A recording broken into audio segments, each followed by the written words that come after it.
ওর নাম হচ্ছে তুষার মেটে। আমাদের গ্রামেই বাড়ি। ও আমার কাছে সকালবেলা পড়তে আসে। তো আজকে আমি যখন পড়াতে বসি তার আগে দেখছি ও বাইরে দুমদাম করে বোম ফাটাচ্ছে। আমি বাইরে এসে বকাবকি করলাম যে বোম ফাটাচ্ছ কেন? বলে বোম ফাটায়নি, পকেটে দেশলাই আছে, কিন্তু বলে বোম ফাটায়নি। তারপরে যেটা দেখালো সেটা কিন্তু আমি আগে কখনো দেখিনি, জানি না তোমরা কেউ দেখেছো কি না। এই যে একটা সাইকেলের স্পোক নিয়েছে এবং সেই স্পোকের মধ্যে দেশলাইয়ের কাঠির যে বারুদটা, সেই বারুদটা কিন্তু ঘষে ঘষে ঢুকিয়ে দিচ্ছে ভিতরে, ওই ফুটোটার মধ্যে ঢুকিয়ে দিচ্ছে। দেশলাই কাঠির পিছন দিয়ে বারুদটা একটু ভিতরে করে দিয়ে উল্টো দিকে একটা সুতো বেঁধে রেখেছে। সেই সুতোর মধ্যে একটা পেরেকও লাগানো আছে। এই যে এই পেরেকটা কিন্তু ওই ফুটোর মধ্যে ঢুকিয়ে দিল, ঠিক আছে। ধনুকের মতো দেখতে হয়ে গেল। এই যে আচ্ছা, এই সেফটি পিন দুটোর কি কাজ? সেফটি পিনটা এখানে যদি মোমগুলো লেগে যায় তাহলে এটা ছাড়াবে। দেখি কই ফাটাও, দেখি কেমন ফাটাতে পারো। ও মাগো, দেখলে সবাই বারুদের গন্ধ। ওই শুধু ওইটুকু দেশলাইয়ের যে বারুদটা আছে ওইটুকু দিয়েই হলো? এত জোরে আওয়াজ হলো? এটা কোথায় শিখলে তুমি? এমন সব পাড়ার ছেলেগুলো করে, যদি আমরা করলাম। পাড়ার ছেলেগুলো দেখে করেছো? তাহলে তো ভালো, পুজোর সময় আর বন্দুক কিনতে হবে না, তাই তো? বন্দুক কিনবে না তো পুজোর সময় আর? ওই আর একবার ফাটিয়ে দেখাও, আর একবার। দেশলাইটা সারাক্ষণ সঙ্গে রাখতে হবে না? আমি তো ভাবলাম দেশলাই রেখেছো কি কারণে।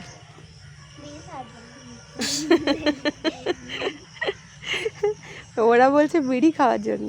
বারুদটার মধ্যে ঢুকিয়ে দিল, দেখে নাও তোমরা সবাই, বারুদটার মধ্যে ঢুকিয়ে দিচ্ছে। তারপর ওই পেরেকটা নিয়ে গিয়ে ফেলছে। আচ্ছা দেখাচ্ছে, এমনি করে ঠুকে দিচ্ছে, তাই তো? এবার এই যে এই ধনুকের মতো হয়ে যায়, এটাকে নিয়ে জোরে ঠুকে দিচ্ছে। কি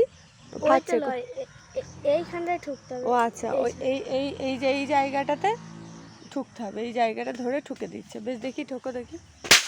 বাপরে, কেমন আওয়াজ, কেমন আওয়াজ! তোমাদেরকেও আর বন্দুক কিনে দেবো না এবার পুজোর সময়। ওর তুষার একটা করে বানিয়ে দেবে সবাইকে, ঠিক আছে? সবাইকে একটা করে বানিয়ে দেবে। গ্রামের একদম ছোট্ট ছোট্ট বাচ্চারা কিন্তু এমন কিছু জিনিস জানে, সেটা আমাদেরকে শিখতে হবে। মানে ওরা কোথাও দেখেছে বা এখন তো হাতে হাতে ফোনেও দেখে, তারপর সেটা বাড়িতে বানানোর চেষ্টা করে। কিন্তু পড়াশোনার ব্যাপারে খুব অনীহা। যদি পড়তে বলি তাহলে খুব কষ্ট। যত তাড়াতাড়ি ছুটি দিতে পারবো তত ভালো। তবে মাঝে মাঝে যদি ওদের কর্মকাণ্ডের প্রশংসা করি না, তাহলে খুব খুশি হয়। তখন আবার পড়তে ইচ্ছে না করলেও একটুখানি পড়ার চেষ্টা করে। সেই জন্য আমি মাঝে মাঝে ওরা কি পারে, কোনটা ভালো পারে, এগুলো একটুখানি জিজ্ঞাসা করি। ওরাই কিন্তু তখন ওদের পারদর্শিতার কথা বেশ আনন্দ করে বলে, আর সেটা শুনতে বেশ লাগে। বললাম চলো বাবু, খুব ভালো হয়েছে, এবার একটু আমরা পড়াশোনা করি, কেমন? অমনি সঙ্গে সঙ্গে বলল, এই তো খাতা দিয়ে দিয়েছি, এখন তুমি এবার মনের মতন করে 10টা অঙ্ক দাও, ও কিন্তু বসে বসে সব করে দেবে। চলো, ভিডিওটা আজকে এখানেই শেষ করলাম, ওদেরকে একটু পড়িয়ে নিই। আর ভিডিওটা কেমন লাগলো অবশ্যই জানাতে ভুলো না কিন্তু, কেমন? টাটা।